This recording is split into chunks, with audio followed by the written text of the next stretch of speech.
Michael here from Mountain Strong. Today, let's talk about shoes. So, context. The people that I work with, the people that we train at Mountain Strong in South Salt Lake, tend to be runners, skiers, climbers, cyclists, mountain bikers, people who do stuff outside. And so most of them own a shoe kind of like this. This is a running shoe. In particular, this is a Salomon Speedcross. I think it's a Speedcross 6. The generation number is not important. It's a running shoe. And as a running shoe, it does a few things. It bends a lot. That's actually a really nice detail for a running shoe. We want the foot to be able to move this way as we run. And it's got a little bit of twist available to it, but not a lot. Now it's notably I think it's a 12 or 13 millimeter drop shoe. So the heel is 12 millimeters or so higher than the midfoot. And that's good for some people. That's not good for other people. Actually, I really like this as a trail shoe. I would want a more neutral drop shoe, lower drop shoe if I'm running road. But for a trail shoe, this I've actually found works surprisingly well for me.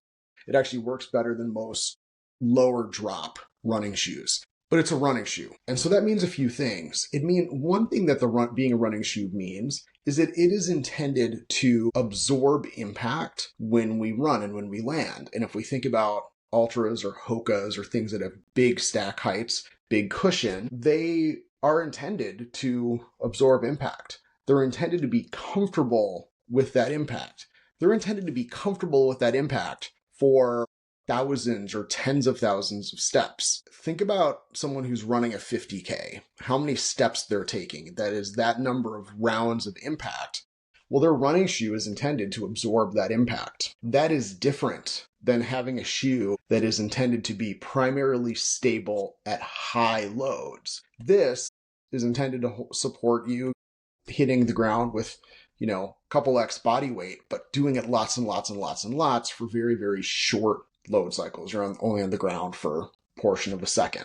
So this shoe excels at what it is. This is not a training shoe. This is a poor choice for a training shoe for a few reasons. One, it is so incredibly soft that if we're loading heavy, the load alone can deform the shoe. And the shoe is no longer providing us a whole lot of support. The heel stack on this particular shoe means that we are really far from our ground connection. And the other thing is that shoes that are intended to be comfortable for long runs are going to be somewhat squishy. This is a less squishy shoe, but a lot of shoes are more squishy than this. Problem with a squishy shoe is it squishes, and squish and stability are opposites. When we build houses, we don't build squishy foundations so the house is comfortable. Even if we need to make it earthquake proof, we allow movement in very particular directions so that we can absorb the directional forces of the earthquake. I'm sorry, was not intended to be a seismology lesson today. So this shoe, good run, bad train. Another detail on this shoe, and this is unique to shoes like the Speedcross. Man, these lugs have two problems. One is they can chew up the floor at a gym, especially if the gym floor is slightly softer, which can be actually nice for just comfort. But also, these lugs mean that you are further off the ground. You are even less stable than you would be if the shoe was just flat on the bottom. Then it'd be a terrible running shoe. Oh my gosh, wait, what? Running shoes and training shoes may be different. Yeah. So here's another shoe. Ignore the fact that I seem to have a trend with shoe colors, and this looks gray on camera to me, but it's actually a very green shoe. This is a training shoe. This is a Nike Metcon 9. It is marketed into the CrossFit space. The single biggest nod to CrossFit here is the fact that it has this big rubber panel on the side, and that panel is intended for grippiness on a climbing. Cool. But what's important is that this is a really solid example of a training shoe. And there are training shoes from lots of other companies. I happen to be a real fan of Nike Metcons. I have been since they first came out.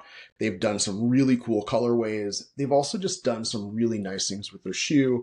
As long as I size up a half size, they fit me really well. So some details of this shoe. It has some flex to it, mostly in the front, which means walking, even jumping rope in this, pretty good. But this backside is really, really stiff. And the heel counter, this whole heel cup, locks you in. So what that means is that when this is on your foot and appropriately tightened down, it's not going to go anywhere.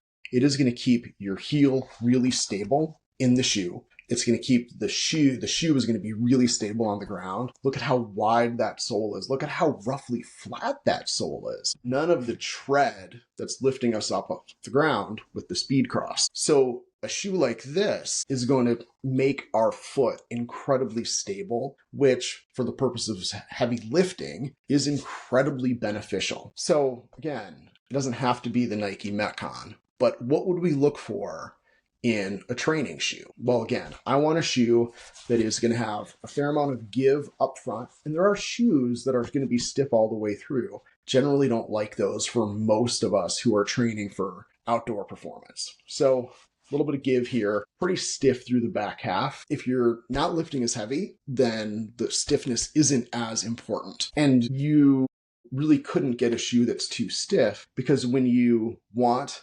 in the moments you would want the less stiff shoe, maybe when you're doing some ankle prep work, or if you are doing some lower leg foot strengthening, you would literally just take your shoe off and do those things barefoot. Strong plastic cup at the back, make things really stable. Your ankle's not going to wiggle around. You're going to be able to maintain desired foot pressure really, really well through the shoe. One of the problems with the squishy shoe is that foot pressure starts to shift around as the shoe squishes. No squish in a Metcon, at least not a Metcon 9. Metcons 1 through 6, a little bit different design, a little more squish. Metcon 10s are coming out soon, and I'm going to get a pair as soon as I can so I can give you some feedback on it. It looks like they might actually be softening the back end a little bit. We'll see how that goes, right? I really think that not the 7s, 8s, and 9s are phenomenal lifting shoes, but I would never want to run in this. The 10s, the marketing language speaks to running, which might mean that it's less of a great lifting shoe. We'll see what they do. We'll see where they go with it. Nike tends to respond to the CrossFit system to decide how they design their shoes. But here's the other thing. A pair of Speedcross run you, let's just call it $125. A pair of Metcons at list, we'll call it $125. It's the same price. So that means that you are giving up one pair of running shoes for one pair of training shoes. And man, training's not your main thing. Let me give you this 2 ideas. Number 1, you invest in your gear, and we think nothing of training, running vests and nutrition for running. Putting some thought into your connection to the ground is a really good idea. I highly recommend it. When, as a coach, I have someone who is deadlifting in this shoe, and every time they start moving, their weight is shifting, and I can see the shoe flexing underneath them, and they're moving to the heel, they're moving to the forefoot, and they're doing it not because they're trying to, but because the thing underneath them is squishy. And they go to this, and all of a sudden, I can say, hey, put your foot pressure right here and keep it there. And because the shoe doesn't squish, it is much easier to execute on that. We can lift with better technique and better quality in the right gear. Crazy, I know. Here's number 2. Training shoe might cost you $125 or $150. 1, these guys are almost always available on sale, especially old versions. Once the 10s come out, these will probably be down to sub $100. But number 2 is that this shoe will last roughly forever. There is very, very little to break down. The shoe will not break down from normal wear and tear. The sole's not going to break down. The upper will break down from being rubbed against things. You know, if you've got a pinky that sticks out, you might be able to wear a little hole through. Most of the time, these get replaced because there are cool new colors, not because the shoe had to get replaced. These are really hard to wear out. So I would expect that what you spend on this, you will get 5 times as much use out of one pair compared to this. Your training shoe will far outlast your running shoes. So think of it as an investment, right? We're talking about training. We're talking about doing things in the gym as an investment for our other sports. Think of that the same way with your gear. So I'm going to leave it there. Again, if you need a suggestion in particular, I think Nike Metcons 7s, 8s, and 9s are all really good. It'll be interesting to see what happens with the 10s. Nike is also doing some re-release of Nike Metcon 1s. They're calling them the OGs.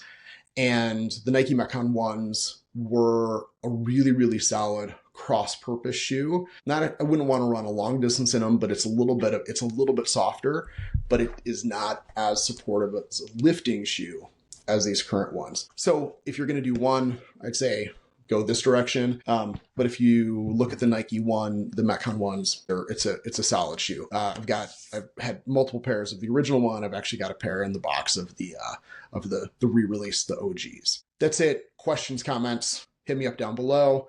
But just remember, the gear you use matters. That we know that that's true on the trail. We know that's true on our mountain bike. We know that's true in our ski boots. We would never think that we're going to buy a pair of, inbounds resort boots and that they're going to be the ultimate boots for touring. It's kind of the same thing when we start trying to cross this divide and be like, I'm just going to train in my running shoes. It would be like, I'm going to go tour in my resort boots, or I'm going to go ski inbounds in my touring boots. Can you? Yes. Will it work? Yes. Will you die? No. Is it the best? Is it the best version? Is it going to give you the most of the experience you're after? And if you're skiing in the backcountry, you're probably trying to move quickly. You're trying to have a great day. Light gear is valuable. Resort boots are going to be heavier. Not a great plan. Likewise, if you're going into the gym, we're training in the gym to maximize our time. Don't get caught up with the wrong equipment. And you don't have to buy a lot. Pair of training shoes will generally do it. The shorts you wear for a run, probably fine. The t-shirt you wear for a run, probably fine. But your connection to the ground, just like on the trails, it matters. When you're in the gym, it really matters too. Cool. That's it. Till next time.